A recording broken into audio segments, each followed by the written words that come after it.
Como você comete imoralidade? A Bíblia condena a sensualidade, a lascívia, a luxúria, a depravação. Sabem, Deus não condena apenas a ação, mas também os pensamentos e intenções do coração.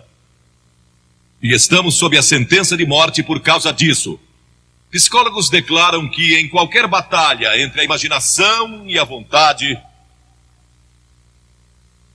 E quantos não travaram essa batalha entre a imaginação e a vontade? Sua imaginação diz: veja quanto poderia se divertir. E sua vontade diz: é melhor não. Mas a vontade invariavelmente perde.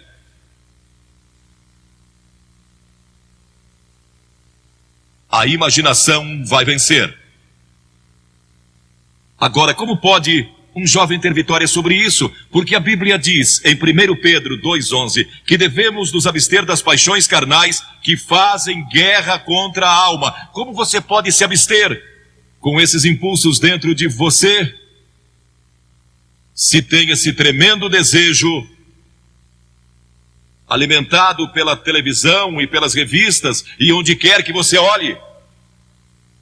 Não creio que possa, como uma pessoa jovem hoje, nesta geração, sem Cristo no coração. É quase impossível. Você pode sobreviver se nasceu de novo. A Bíblia diz que precisamos nascer de novo. Há um ano atrás surgiu um best-seller de John Nesbitt, intitulado Novas Direções Transformando Nossas Vidas. Paulo, em Romanos 12, diz que devemos ser transformados pela renovação da nossa mente. No ano passado fizeram um filme intitulado Os Transformadores. Quem é o verdadeiro transformador? Vou lhe dizer, quem é o verdadeiro transformador é Jesus Cristo, que disse: você precisa nascer de novo se quiser ver o reino de Deus. Você já nasceu de novo? Tem certeza disso? Está seguro? Cristo vive em seu coração para lhe dar poder e força para resistir às tentações desta hora. Ele nos transforma quando nascemos de novo, não pela religião. Tenha um relacionamento com Cristo. Deixe que Ele controle sua vida constantemente. Mas então você pergunta: como é que eu nasço de novo? Primeiro, arrependa-se dos seus pecados. Todos somos pecadores. Arrependimento significa mudança em seus pensamentos e seu estilo de vida. Você está disposto a deixar Deus entrar, transformando numa nova pessoa? É algo que só Deus pode fazer. É uma obra sobrenatural. Você não pode fazê-lo. Não pode transformar a si mesmo. Deus tem que fazê-lo. O Espírito Santo tem que fazê-lo. E quando se arrepende e diz a Deus: Senhor, eu quero deixar meus pecados, quero mudar todo o meu estilo de vida. Isso é se arrepender. E segundo, você vem pela fé. Fé significa entrega. Você se entrega a Cristo como seu único Salvador, seu único Senhor.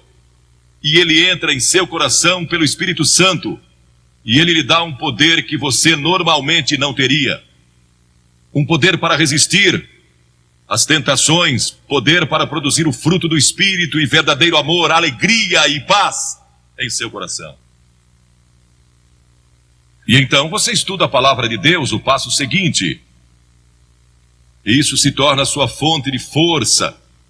O estudo da Bíblia. A fé vem pelo ouvir e o ouvir pela palavra de Deus, a Bíblia diz. E Filipenses 2,5 diz: tende em vós o mesmo sentimento que houve também em Cristo Jesus. E a Escritura diz: de que maneira, no Salmo 119, de que maneira poderá o jovem guardar puro o seu caminho? E então, o próprio salmista dá a resposta: observando segundo a tua palavra.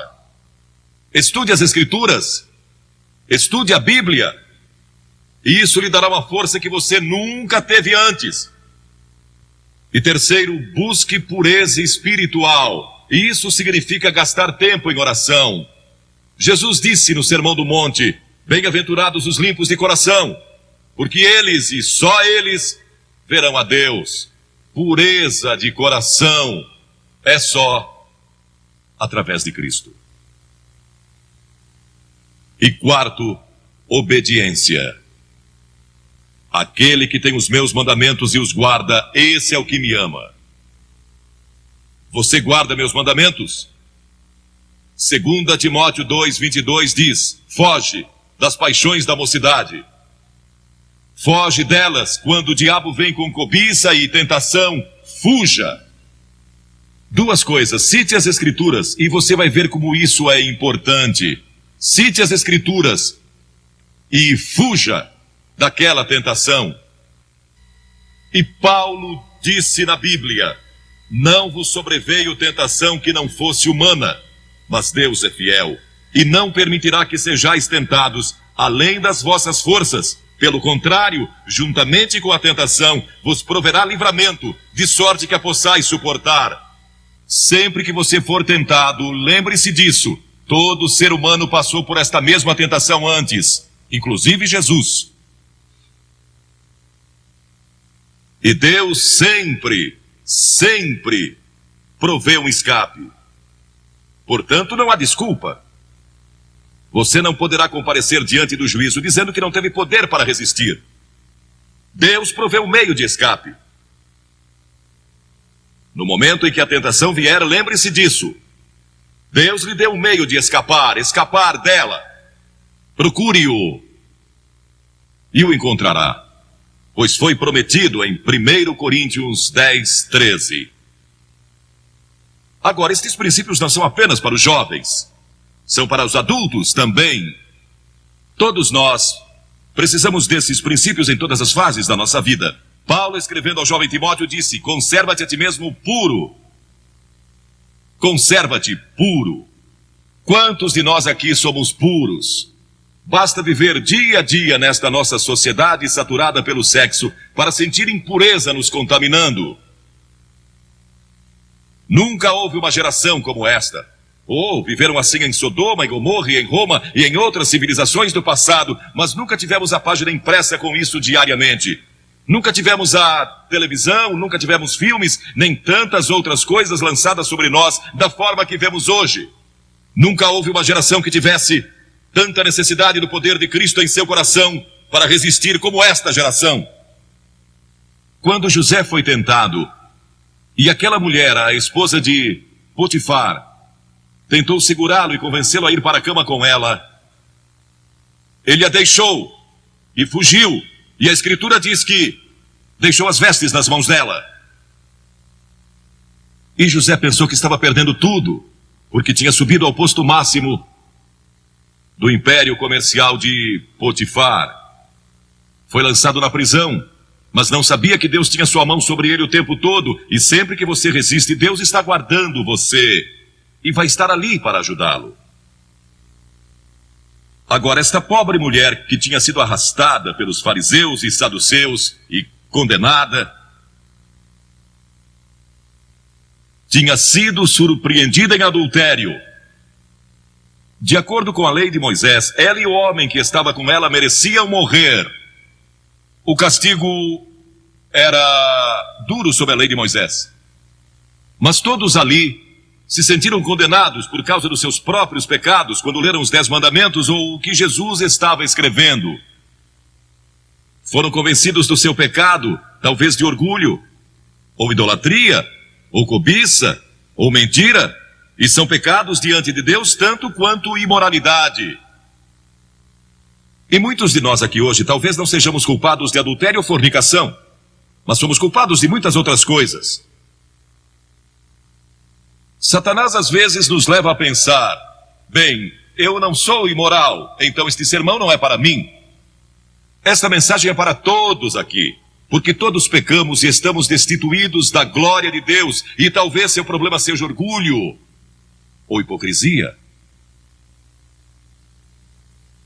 Eles leram seus pecados escritos na areia e se retiraram. Algumas das pessoas mais morais aqui hoje, algumas das melhores pessoas deste país, precisam de Cristo, tanto quanto aquele que cometeu imoralidade sexual. Jesus disse: mulher, onde estão os teus acusadores? ninguém te condenou? E havia música em sua voz quando ela respondeu: ninguém, Senhor. Naquele momento ela recebeu Cristo como seu Senhor, porque este é o sentido da palavra no grego, meu verdadeiro Senhor. Naquele momento, ela abriu seu coração a Jesus Cristo. As Escrituras dizem: vinde, pois, e arrazoemos. Diz o Senhor: ainda que vossos pecados são como a escarlate, eles se tornarão brancos como a neve, ainda que são vermelhos como o carmesim, se tornarão como a lã.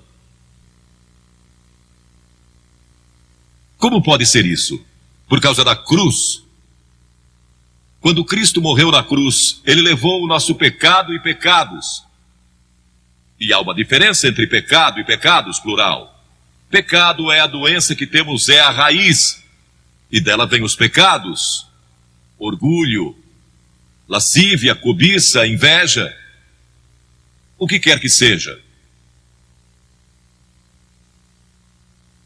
Os pecados daquela mulher foram perdoados porque Jesus foi para a cruz.